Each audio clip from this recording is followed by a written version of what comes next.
বেগম খালেদা জিয়া 1991 সালে যা করেছেন, তিনি বলেছেন উত্থাপিত বিলের সঙ্গে আপনি একমত কিনা। বিল কোথায়? বিল কি ব্যালটের পার্ট? বিল তো ব্যালটের পার্ট না। তাও সমর্থন পেয়েছিলেন 35 ভাগ, আর এইভাবে বলে সমর্থন পাওয়া গেছে 60 ভাগ। প্রায় 70 ভাগ ভোটারদের কাস্ট হয়েছে 60 ভাগ। তাহলে প্রশ্ন দাঁড়াচ্ছে, এখন যে কথা বলছেন আমার লার্নেড ফ্রেন্ডরা, এই প্রশ্নটা আমি 3বার পড়েছি গত পরশুদিন বগুড়ায়। আমার এক স্বনামধন্য পার্লামেন্টারিয়ান তিনি বলেছেন এই প্রশ্নটা পড়তে নাকি 3 ঘন্টা সময় লেগেছে ওনাদের। তো আমি যদি আপনাদেরকে এই প্রশ্নটা পড়ে শোনাই, আপনারা রেকর্ড করেন, এটা 1 মিনিট 32 সেকেন্ড সময় লাগে। আমি 3বার ট্রায়াল দিয়ে দেখছি। তো 1 মিনিট 32 সেকেন্ডে আমরা যা পড়তে পারি, ওনাদের যদি এটা 3 ঘন্টা সময় লাগে, তাহলে তো নানান প্রশ্ন উত্থাপন হবে। পড়ার ক্যাপাসিটি, পড়ে ঠিক কিনা, উচ্চারণ সঠিক কিনা, এই পড়তে কত সময় লাগে, প্রসেসর ভালো কিনা, মাইক্রোচিপ মাথায় যা আছে এটা সঠিক কিনা, নানান প্রশ্ন উঠবে। আমার আপনাদের জন্য যদি এক মিনিট আপনি পড়েন না, এখন একজন সাংবাদিক পড়েন, এটা দেখবেন 1 মিনিট 32 সেকেন্ড লাগবে। তা না হয় 1 মিনিট 40 সেকেন্ড লাগলো, তা না হয় 2 মিনিটই লাগলো। তা আমার বন্ধুদের যে 3 ঘন্টা লাগে, আল্লাহ ভালো উত্তর দিতে পারবে। এটা সেকেন্ড ইম্পর্টেন্ট কোয়েশ্চেন। তাহলে এই যে প্রশ্নটা ওনারা বলছেন যে প্রশ্ন বুঝে নাই, আরো আশ্চর্যজনক ব্যাপার, বলে জনগণ নাকি প্রশ্ন বুঝে নাই। দেখবেন পার্লামেন্টে বলে না বুঝে উত্তর দিয়ে দিছে। তো এটা কয়দিন ধরে আমি প্রায় বলতেছি, উল্টা প্রশ্ন করেন। আমরা যদি এখন বলি, আপনারা যদি বলেন যে এই যে 51% ভোট পেয়েছেন যারা, তারা যে আর্গুমেন্ট করছেন, তাদেরকেও জনগণ না বুঝে ভোট দিয়ে দিছে, তো কি হবে? কথাটার অর্থ কি হবে? এই 4টা প্রশ্ন জিজ্ঞাসা করা হয়েছে, এটা না বুঝে ভোট দিয়েছে, আর আপনাদের যে 31 দফা এটা বুঝে ভোট দিয়েছে। নির্বাচনী ম্যানিফেস্টোটা তো আরো লম্বা মনে হয়। যতটুকু লম্বা, এটা তো পেশই করেছেন এমন এক সময় যেন মানুষ পড়তে না পারে, নির্বাচনের 1 সপ্তাহ আগে। তো কি দাঁড়ালো তাহলে? তা বোঝা যাচ্ছে এই আর্গুমেন্টগুলো খুবই দুর্বল, খুবই দুর্বল, এগুলোর পক্ষে কোনো যুক্তি থাকতে পারে না। সেকেন্ড ইস্যু দেখেন, আমার তুষার বলে গেছেন পার্লামেন্টকে সভারিন বানিয়ে আমার মনে হয় আরাম পাচ্ছে। সংসদ সদস্য হয়েছি, পার্লামেন্টে গেছি, যা ইচ্ছা তা বলবো, যা ইচ্ছা তা করবো, এটা বলতে তো একটু আরাম লাগারই কথা। এই জন্য মনে করছি এটা সভারিন। কিন্তু আমার মনে হয় না আমার বন্ধুরা বাংলাদেশের বিচারিক ইতিহাসের জাজমেন্ট সম্পর্কে ওয়াকিবহাল। আমি আপনাদেরকে ষোড়শ সংশোধনী মামলার সুপ্রিম কোর্টের ফাইন্ডিং এর 2টা লাইন পড়ে শোনাই। Only the people are সভারিন।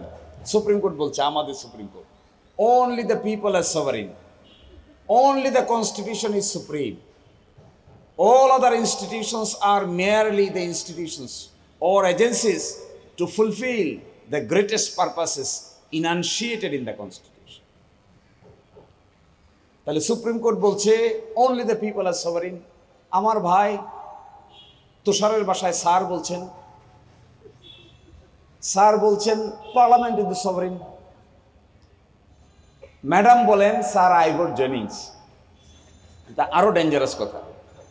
ম্যাডামের বক্তৃতায় তিনি বলবেন কেন তিনি তাকে আইভর জেনিংস বলেন। তো আইভর জেনিংস স্যার বলছেন, স্যার আইভর জেনিংসের নাম উচ্চারণ করলে তো স্যার বলতে হবে সামনে। স্যার আইভর জেনিংস বলছেন পার্লামেন্ট ইজ দ্য সুপ্রিম। আমি ওনাকে শুধু একটা কোয়েশ্চেন করি আপনাদের থ্রোতে, মাই সিনিয়র ফ্রেন্ডকে, উনি উত্তর দিবেন পার্লামেন্ট দ্য সুপ্রিম এইটার একটা রেফারেন্স বাংলাদেশ কেন সাবকন্টিনেন্টের ইতিহাসে একটা রেফারেন্সও দেখাইতে পারবেন না।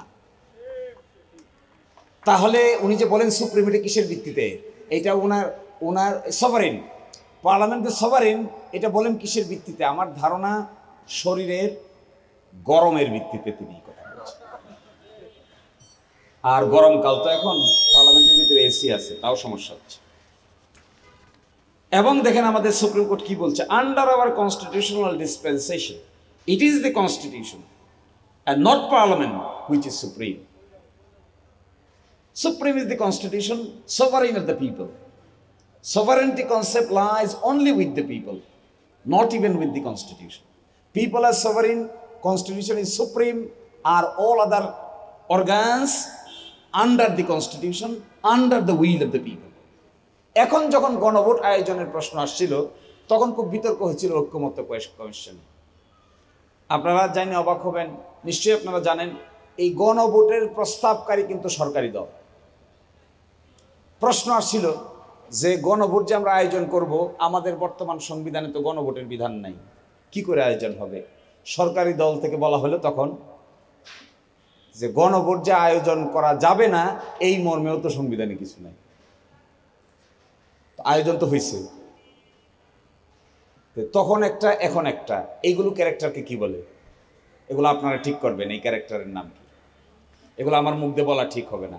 লাস্ট বলে দিচ্ছি আমি, বিচার বিভাগটাকে 12টা বাজাইতেছে। কিভাবে 12টা বাজাচ্ছে জানেন? সুপ্রিম কোর্ট একটা রায় দিছে, গত পরশুদিন এটা পাবলিশ হয়েছে।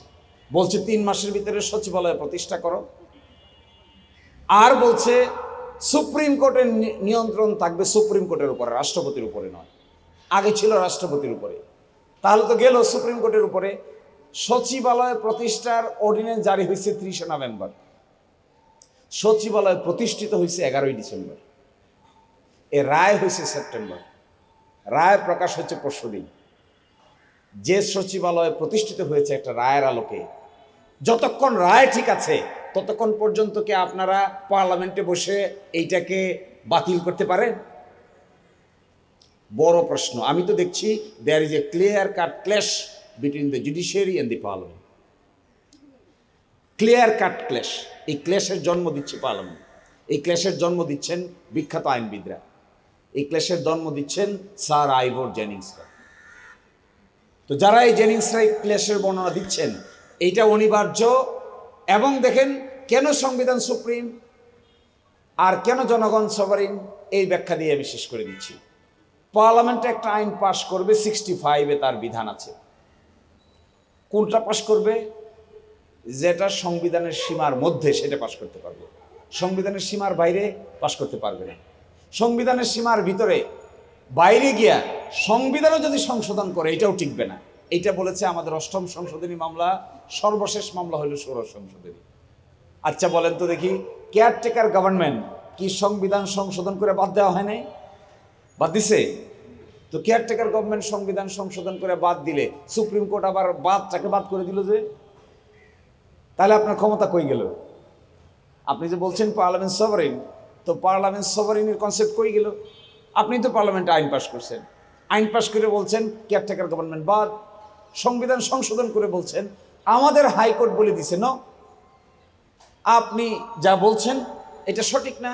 সুতরাং কেয়ারটেকার গভর্নমেন্ট যে আপনি বাদ করেছেন, আমরা বাদটাকে বাদ করে দিলাম। কেন বাদটাকে বাদ করে দিলাম? এর পিছনে কারণ হলো আপনারা সংবিধানের বেসিক বিষয় নিয়ে টানাটানি করছেন। ওই বেসিক বিষয়ের মধ্যে একটা হলো বিচারিক ইন্ডিপেন্ডেন্স, বিচার বিভাগ স্বাধীন থাকবে। এই যে একটা বেসিক বিষয়কে পার্লামেন্টে টেনে নিয়ে গিয়ে সুপ্রিম কোর্টের সঙ্গে একটা ক্লেশ লাগাচ্ছেন, তার ভবিষ্যৎ কি ভালো? মোটেও ভালো হবে না।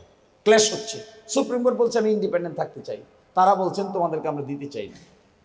সুপ্রিম কোর্টের আগের জাজমেন্টগুলোতে বলা হচ্ছে independence of judiciary is the basic structure of the constitution. তুমি যত বড় পার্লামেন্টেই হও না কেন, পার্লামেন্টে বসে এই বেসিক স্ট্রাকচার যেগুলো, এগুলোকে ডিস্ট্রয় করতে পারবা না। তাহলে independence of judiciary is a basic structure ধ্বংস করে ফেলতেছেন পার্লামেন্টে বসে। কয়দিন পরেই সুপ্রিম কোর্টের আপনাদের মধ্যে যখন ক্ল্যাশ হবে তখন বুঝবেন মজা কারে বলে। অনিবার্য ক্লেশ লাগাই দিচ্ছে। সচিবালয় প্রতিষ্ঠিত হয়েছে, আচ্ছা বলেন প্রতিষ্ঠিত একটা আইন হয়েছে, সচিবালয় হয়েছে, কাজ শুরু হয়েছে, বিল্ডিং হয়েছে, উদ্বোধন হয়েছে, আইন বাদ করে দিচ্ছে। উচিত কি হওয়া উচিত ছিল? উচিত ছিল আমরা এই বিষয়টা আলোচনা করব, যতদিন আলোচনা না হয়েছে ততদিন পর্যন্ত স্ট্যাটাস কো থাকবে, যেভাবে আছে সেভাবে থাকবে। তাই তো হওয়া উচিত ছিল। কমন সেন্স কি বলে? কমন সেন্স বলে একটা বিষয় কর্মরত, ফাংশনাল, কাজ করছে, আদেশ দিচ্ছে, জারি হচ্ছে, আপনি এসে বলছেন একেবারে জিরোতে যাচ্ছেন, এজ ইফ এখানে স্টোনিং হয় নাই, কোনো সচিবালয় হয় নাই, কিছুই হয় নাই, সেখানে যাচ্ছেন। আপনার তো এটা বলার কথা না। আপনার যদি গুডউইল থাকে তাহলে কি বলবেন? Okay, we will review the policy, we will discuss it in the parliament, we will talk to the relevant authorities, in the meantime let it be maintained status quo. যতদিন সেটেল না হয়েছে ততদিন যেভাবে সেভাবে থাকার কথা। আপনি তো এটাকে আন্ডান করে দিচ্ছেন, ডান জিনিসকে আন্ডান করে দিচ্ছেন, একটা ডান জিনিসকে আন্ডান করে পেভিলিয়ন প্রান্তে ফিরিয়ে নিয়ে যাচ্ছেন। কেন? ওয়াই? গুম কমিশনের গুম আইনের অধীনে ট্রাইব্যুনাল এস্টাবলিশ হয়েছে, আপনি আইন বাদ করে দিচ্ছেন, তো ট্রাইব্যুনাল তো আছে। আপনি সুপ্রিম কোর্টের বিচারক নিয়োগের অধীনে বিচারক নিয়োগ হয়ে গেছে, বিচারকদেরকে ঠিক রাখছেন, আইনটা বাদ করে দিচ্ছেন, তাহলে বিচারকদের বাদ করে দেন। যে আইন করেছে জুডিশিয়াল অ্যাপয়েন্টমেন্ট কমিশন, এই আইনের অধীনে 26 জন হাইকোর্টের বিচারক নিয়োগ হয়েছে, আইনটা আপনি বাতিল করে দিচ্ছেন। এই 26 জনের ভাগ্য কি? তাহলে বলেন যে 26ও বাতিল, আইনও বাতিল। নতুন আইন নিয়ে আজকে পাশ করেছে। আমার বিবেচনায় today this moment is a black day for independence of justice. Today we are standing in a very historic place. Contextualized, this place is very historic in the context of Bangladesh. On this, sitting on this stage দাঁড়িয়ে থেকে, along with my friends and senior colleagues and intellectual people, I am trying to identify this moment is a black day for independence of justice. এর চাইতে বড় কালো moment আর হতে পারে না। একদিকে সুপ্রিম কোর্ট রায় দিয়ে স্বাধীন থাকতে চায়, আরেকদিকে পার্লামেন্টে পাশ করে পরাধীন করে ফেলতে চায়। This is something really dangerous. তো আমার আহ্বান থাকবে, যত বড় স্কলারই আপনারা আহ্বান করেন না কেন, এটা is not the right approach. Come to the right approach, follow the verdict of the people. People are the ultimate sovereign. Neither you are sovereign, nor I am sovereign, nor the Supreme Court is sovereign, nor the government is sovereign. Only the people are the sovereign. And people express their opinion by referendum.